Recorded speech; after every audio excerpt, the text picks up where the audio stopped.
I don't know why I stayed. Maybe it was curiosity, or maybe something deeper, like a part of me already knew what I was about to hear and needed the confirmation. Either way, I ducked behind a pillar near the coffee counter and just watched. Callista sat at a small round table near the window, surrounded by 3 people. A couple of gallery assistants I vaguely recognized, and one man I didn't, tall, sharp-featured, wearing a dark green turtleneck and leaning in a little too close. She laughed. That light, open laugh I hadn't heard in months. The kind of laugh she used to save for late nights with me on the porch, when the harvest was done and our boots were off. It didn't even sound like her anymore, not the Callista I came home to every night. The man said something I couldn't catch, but it made her blush. She pushed his arm gently, playfully, and then took a sip of her drink. The others at the table exchanged amused glances like this was all very normal. Then I heard her voice clearly. I don't even feel like I'm his partner anymore, she said, soft but steady. I froze. Oh, come on, one of the assistants said. You're just tired. You guys have been together forever. It's probably just a phase. Callista shook her head. It's not. I mean, I care about him, of course I do. But I feel more like his roommate than his partner. He doesn't see me anymore. Not really. I had to remind myself to breathe. Have you told him how you feel? The man asked her. She shrugged. He wouldn't get it. Noah lives in his own little world. Grapes in barrels and weather forecasts. The table chuckled. My hands clenched in my jacket pockets. I'm not saying he's a bad guy, she added quickly, like that excused everything. I want more. I want to be seen again. Something about the way she said that, as if I was some dim fog she had to squint through, made the whole room feel colder. I couldn't take it anymore. I turned and walked out, the bell over the cafe door jingling behind me. Outside, the wind hit harder than I expected. I stood on the curb, hands shaking, trying to act like I didn't just hear my life come apart behind a pane of glass. No confrontation, no dramatic scene, just a quiet goodbye I wasn't even invited to. The hardest part wasn't what she said in that cafe. It was realizing I hadn't noticed it sooner. Over the next few days, everything that used to feel normal started looking suspicious. Like how she changed the passcode on her phone a few months back, claiming she had to for work privacy. Or how she'd started keeping her laptop closed whenever I walked into the room. Little things that felt like nothing at the time suddenly piled up like wet wood. Her perfume had changed. That was one of the first signs I couldn't unsee. Callista used to wear this light, earthy scent. Jasmine, I think, subtle and clean. Lately, she'd been coming home with something bolder. Sharper. It didn't smell like her. It smelled like someone else's house. The wine bottles in the kitchen told their own story. She started bringing home reds I'd never stocked at the vineyard, imports from Spain, obscure varietals we never talked about. And snacks, too. Gourmet olives, smoked almonds, things I hated. She'd say a client left them after a gallery event, but the wrappers were always half open, the wine already missing a glass or two. Then there were the late meetings. Always last-minute showings or client dinners. I asked once if she wanted me to join, help pitch in some way. You know, partner stuff? But she brushed it off. It's not really your world, she said with a smile that didn't touch her eyes. I remember staring at our fridge one night, looking at the color-coded calendar we kept on the door. There were whole swaths of time blocked out under vague entries like studio consult or collector outreach. No names, no addresses, just placeholders. I started to connect dots I hadn't even realized were there. Like the night I asked how her show at the gallery went and she flinched, just for a second, before plastering on a grin and saying, "Oh, it was fine. Nothing special." Then she practically sprinted upstairs. And the credit card charges. I wasn't snooping, not really. We shared an account, and I was reconciling our monthly expenses for the vineyard. But there were hotel charges that didn't line up with any of her gallery trips. A boutique in Portland. A dinner for 2 at a high-end spot in Eugene. She told me she'd grabbed a quick lunch with a client that day. Maybe I wanted to believe her. Maybe I didn't want to start a fight over what could have been nothing. But it wasn't nothing. It was a pattern. It was a trail. I tried to bring it up one night. She was folding laundry on the bed, and I said, "You've been gone a lot lately. Everything okay?" She didn't look at me. "Just busy. You know how it is." I did. I knew exactly how it was. She lied without even blinking. And that was the moment I stopped wondering and started paying attention. I waited until the end of the week to make my move. She thought I had a vineyard tour in Corvallis that Saturday night. Something about a partnership tasting event. I let her believe it. I even packed an overnight bag and kissed her goodbye like nothing was wrong. She barely looked up from her phone when I walked out. Instead of heading south, I parked a couple blocks from our house and waited. Just me, the truck, and the cold hum of a growing storm in my gut. At 7:14 p.m., Callista left. Dressed in that flowing black blouse I'd seen her wear only once before, the night I came home late, and she claimed she'd just tried it on for fun. She drove north. Not toward any of the galleries or wineries she claimed to work with. I followed at a distance, 2 cars back, heart pounding like I was doing something wrong. But I wasn't. Not really. She pulled into the alley behind an old co-op studio in downtown Salem, a space I'd heard her mention in passing once, something about a group installation. There were no signs on the building, just a row of frosted windows and a flickering bulb over the back door. I killed the headlights and parked on the street, waiting. 10 minutes passed. 15. Then I got out and walked. Just slow, like I was on my way somewhere. I passed the building and glanced inside through one of the fogged-up window panes.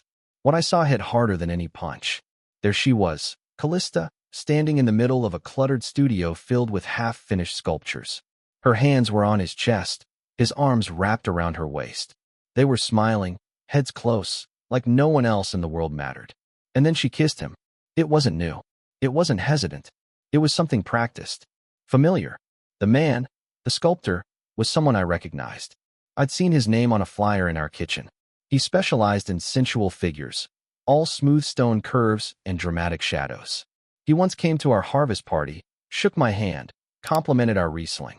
I stood there staring through the glass, numb. There was no rush of rage, no desire to storm in and cause a scene.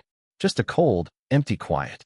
Like I had stepped out of my own life and was watching someone else's from the curb. I turned and kept walking. By the time I got back to the truck, my face felt frozen. I sat there for a long time, watching the lights flicker in the studio behind me, wondering how many times she had stood there in that space. Hands on another man, smile on her lips, lies in her back pocket. The woman I kissed goodbye that night was not my partner. Not anymore. She was a stranger in borrowed clothes. And something inside me, something quiet and solid, finally broke loose. The next morning, I got up before her. I made coffee, sliced a croissant, and even heated her favorite matcha glaze in the microwave. I didn't feel angry, just clear, like I'd crossed some invisible line in my head and couldn't go back if I wanted to. I placed everything on a small ceramic plate, slid it onto the table, and left a sticky note beside it. Just 5 words, neat and calm. Interesting exhibit last night. N. Then I walked out. When I came back later that evening, the note was still there. The croissant untouched. Callista sat on the couch, legs crossed, scrolling through her phone with the same breezy detachment she wore like armor. She didn't look up when I walked in. I grabbed a water from the fridge and leaned against the counter. Finally, she spoke. So, you were spying on me. I took a sip and shrugged. No, just observant. She laughed once, sharp and thin. You think that was your big gotcha moment? I didn't answer. Just waited. She stood and started pacing, arms folded across her chest like she needed to hold herself together. You know what? Fine. You saw what you saw. But let's not pretend you're shocked. My jaw tensed, but I didn't respond. You've been asleep in this relationship for years, she snapped. I've been waving flags and dropping hints, and you just kept pouring yourself into the vineyard like that was enough. That sculptor, I said quietly, he's not the first, is he? She froze. When she finally answered, her voice had dropped. No, he's not. There was a long silence, the kind that makes your ears ring. I tried to be patient, she added. I waited for you to notice I was drowning. You didn't. No, I said, setting my water down. I did. I just convinced myself it wasn't real. She looked at me then, really looked, and for a second, something flickered in her expression, guilt maybe, or regret. But it passed. I didn't want it to be like this, she said, barely above a whisper. But it is. I walked to the hall closet and grabbed an overnight bag. Nothing dramatic. Just the essentials. Shirts, jeans, the bottle of aspirin I always kept by the bed. She watched me pack without saying a word. At the door, I paused. You sold us off, I said, piece by piece. And now there's nothing left. She didn't follow me, didn't stop me, just sat back down on the couch, her arms still wrapped around herself like she was the one who'd just been left behind. When I stepped outside, the sky had started to darken. The vineyard stretched out quiet and still behind the house, like it had known all along what was coming. And this time, I didn't look back. I crashed on my brother Julian's couch that night. He didn't ask a lot of questions, just handed me a blanket and said, "Bathrooms down the hall. Beers in the fridge." That was his version of a hug. I was grateful for it. The next morning, I sat at his kitchen table staring at my laptop, trying to figure out where to even start. We had joint accounts. Not many, just the essentials for house stuff, grocery runs, a card we used for travel points.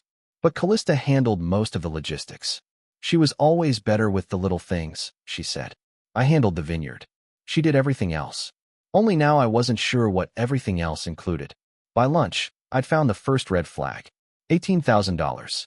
Dispersed slowly, over the last 8 months, across multiple vendors with vague labels: consulting, client meals, material costs. Some of them were art-related businesses. Some weren't. One charge led me to a boutique grant-writing service based in Amsterdam. That's when it got weird. The invoice listed a submission fee for a European arts consortium. The application listed 2 names under collaborating professionals: Callista M. Keene, gallery director, and Noah B. Keene, viticulture expert. There was a whole paragraph describing me as an award-winning sommelier and consultant working on sustainability in wine cultivation. I never wrote that. Never signed anything. I clicked through the files attached to the application. There was a scanned letter of recommendation with my forged signature. A fake email address that looked like mine if you weren't paying attention: noah.b.keene3@gmail.com. Not .com, not my domain. Just close enough. She hadn't just lied to me. She'd built a whole fantasy version of me, the vineyard husband who lent credibility to her grant pitch. My background, my name, my profession, all used without my knowledge. Julian walked in just as I shut the laptop. "You good?" he asked, reaching for the coffee pot. I stared at the screen for a second, then shook my head. No, not even close. Bad. I turned the screen toward him, flipped through the receipts, the PDF forms, the emails she'd sent on my behalf from that burner account. He whistled low. "Jesus. She didn't just cheat," I said, my voice flat. "She committed fraud. With my name on it." Julian sat down, rubbing the back of his neck. "You gonna call a lawyer?" I nodded. "Yeah. Celeste. Remember her? From college. She does contract law now. Big firm out of Seattle." "Good call." I leaned back and stared at the ceiling, heart pounding like I'd just run a mile. "I let her handle everything," I said quietly. "She said it made things easier. And I let her." Julian didn't say anything for a long time. Then he reached over and slid the laptop shut. "You trusted her. That's not weakness. It feels like stupidity." He shook his head. "No, it's just love that went wrong." I didn't reply. I couldn't. Because some part of me still wanted to believe there was a version of her who didn't mean to hurt me, who just got lost somewhere along the way. But that version didn't forge my name for a European grant. She didn't siphon money out of our shared account to bankroll her career. This one did. And now I was going to burn the whole damn lie down. Celeste picked up on the second ring. "Noah," she said, her voice crisp as ever. "I was wondering when you'd finally need me for something juicy." "I've got juicy," I said. And then some. We met the next morning at a café in downtown Salem. She still wore all black, just like in college: blazer, boots, nails. But now she had a quiet sharpness to her. A woman who'd argued her way through boardrooms and courtrooms without blinking. I slid the folder across the table. Credit card statements. Screenshots. The fake email. The grant application from the European Consortium, complete with my name and fake signature. She flipped through the pages without saying a word. When she finally looked up, her mouth was a thin line.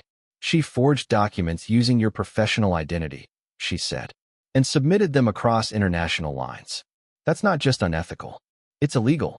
"I figured," I said, sipping my coffee.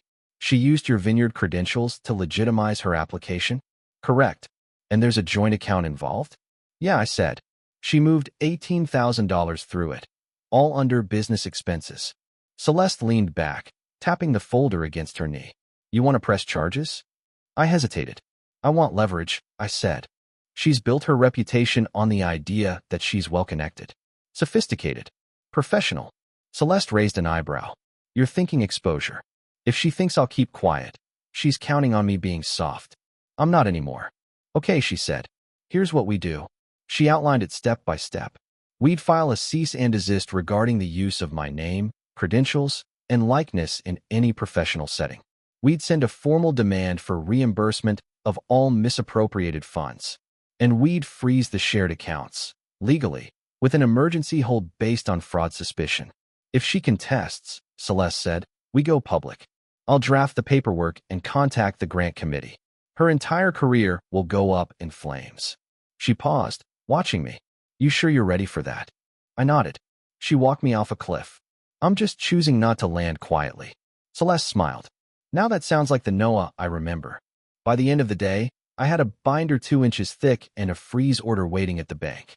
Celeste even had one of her junior associates start compiling a timeline, documenting every financial movement tied to our accounts. I mailed the cease and desist the next morning. Tracked. Certified. Delivered by noon. Callista didn't call. But that night, she transferred herself out of every shared document we ever owned.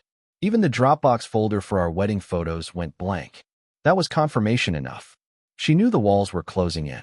And for the first time in weeks, I slept through the night. I found her by accident.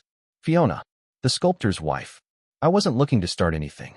I just wanted to know if she existed, if I'd imagined the whole thing, or if there was someone else out there just as blindsided as I was. Turns out, she did exist. And she ran a local community blog focused on artisan markets and small gallery events. I'd seen her name once in a newsletter Callista forwarded me, back when we still pretended to be collaborators. I sent a message. Kept it simple. Hi Fiona. I believe we may have something in common. If you'd be open to a brief chat, I'd appreciate it. She replied within the hour. Meet me at Copper Mug Cafe tomorrow, 10 a.m. I was early. She was earlier. Fiona looked put together in that careful way people do when they're trying to hold on to their dignity. Tidy hair, matte lipstick, oversized sunglasses she didn't take off right away. She ordered chamomile tea. I stuck with black coffee. When I introduced myself, she just nodded and said, I thought it might be you. We sat in silence for a moment. Then she said, Is it Callista? I nodded. Her jaw tensed, but her voice stayed even. I had my suspicions. Late nights. Missed calls. That distant look like she was listening to someone else's voice inside her head. I asked him a few times. He always denied it. Same, I said. She took off her sunglasses, revealing tired eyes and a forced smile. Funny, isn't it? The gallery world and the wine world. We're just accessories to people like them. Decorative. Optional. I told her about the co-op studio. The fog glass. The embrace. I didn't spare her the details. She deserved the full picture. She deserved the truth. By the end of it, she didn't cry, just exhaled hard and said, Thank you. 1 week later, Julian texted me. Hey, you see this? It was a screenshot of a Facebook post. Fiona Arnett, starting a new chapter. Filed for separation. Grateful for the clarity I didn't ask for, but clearly needed. That same day, Callista's name popped up on my phone for the first time in over a week. Then again. Voicemail after voicemail. One finally came through while I was in the shower. Her voice was sharp. Wounded. You ruined everything. Do you even realize what you've done? This was never supposed to explode like this. I didn't call back. I didn't need to. The fuse had already been lit. And I wasn't the one who struck the match. The courtroom smelled like old carpet and lemon cleaner. Callista walked in wearing a charcoal blazer and a soft silk blouse, like she was heading to an upscale gallery opening. Not a hearing about fraud and identity theft. Her hair was curled just enough, her posture was perfect, and her lawyer, some guy from Portland who probably charged by the hour and word, carried her files like they were gold leaf. She didn't look at me. Not once. Celeste, on the other hand, looked like a woman on a mission. No frills. No theatrics. Just a neatly stacked binder, a sharp pen, and a voice that cut through the room like piano wire. When the judge asked for opening statements, Callista's lawyer launched into his performance. Noah Keene, he said, gesturing toward me with a practiced solemnity, was a distracted, emotionally distant husband. My client, Callista Keene, simply tried to sustain their shared business and artistic legacy. Any financial missteps were misunderstandings, the result of poor communication and fading intimacy. Celeste didn't flinch. She waited until he was done, stood, and flipped open the binder. Your Honor, we have documented bank statements, digital correspondence, and a full submission file to the European Arts Consortium containing forged materials, all signed fraudulently under my client's name. We also have proof of identity misuse, unauthorized withdrawals, and a forged email address used to impersonate Mr. Keene in professional dealings. She clicked her pin. And finally, we have this. She pulled a printed email from a plastic sleeve and handed it to the clerk. The judge read it silently, then passed it to Callista's counsel. The room was quiet until Celeste spoke again. It reads, and I quote, "If he finds out, I'll just gaslight him. He's too decent to make a scene." She let it hang there. Callista's face went pale. For a moment, she looked smaller than I'd ever seen her. Her lawyer tried to object, of course. Claimed it was out of context. Claimed it was an old draft, never sent. But it was sent. And it came from her personal Gmail account. Timestamped. Verified. The rest moved quickly after that. The judge ruled in my favor. Callista was barred from using my name in any professional capacity. The grant committee had already begun an internal investigation. My vineyard? Mine. No joint claims. No retroactive stake. Outside the courthouse, Callista finally looked at me. For a second, I thought she might say something. Apologize. Plead. Something human. But all she said was, "You really think you've won?" I met her eyes. Calm. Even. No. I just stopped losing. And I walked away. My name was mine again. My work was mine. And for the first time in a long time, I felt like a man who had taken back the story someone else tried to write without him. She came back once. About 3 weeks after the court hearing. A Sunday afternoon, clouds rolling low over the hills like they couldn't make up their minds. I was in the tasting room, restocking bottles, when I heard the screen door creak open behind me. She didn't say anything at first. Just stood there, framed in the doorway in a faded denim jacket and boots I remembered buying her last winter. Her hair wasn't curled. No makeup. No performance. I didn't look up right away. Just kept wiping down the counter until she finally spoke. I came to get the rest of my things. Back room's open, I said. Whatever's labeled with your name is boxed and ready. She nodded slowly, like she'd been rehearsing this moment in the car and hadn't planned for it to go this quickly. When she finally turned to leave, she paused at the threshold of the tasting room. Her fingers brushed the old wooden frame like it was sacred. "I lost you," she said, her voice barely audible.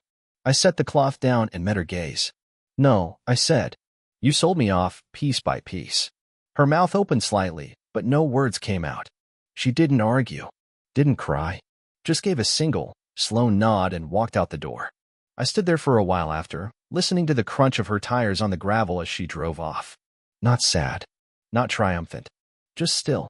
Later that evening, I pulled down the last remnant of our life together, a wedding photo that had been gathering dust above the cash register. Us in Napa, laughing at something off camera, her in white, me sunburnt and smiling like I didn't know better. I replaced it with a pressed grapevine, harvested the same season I filed the paperwork to reclaim my name, my home, my vineyard. That vine had grown through a dry summer, a late frost, and a fungal scare. Still produced fruit. Still stood tall. Some nights now, I walk the rows just before sunset, hands grazing the leaves, soil soft beneath my boots. I don't think about what I lost anymore. I think about what I protected, what I rebuilt. There's no satisfaction in revenge, no high in winning, but there's peace in truth, and in knowing the inventory is finally closed.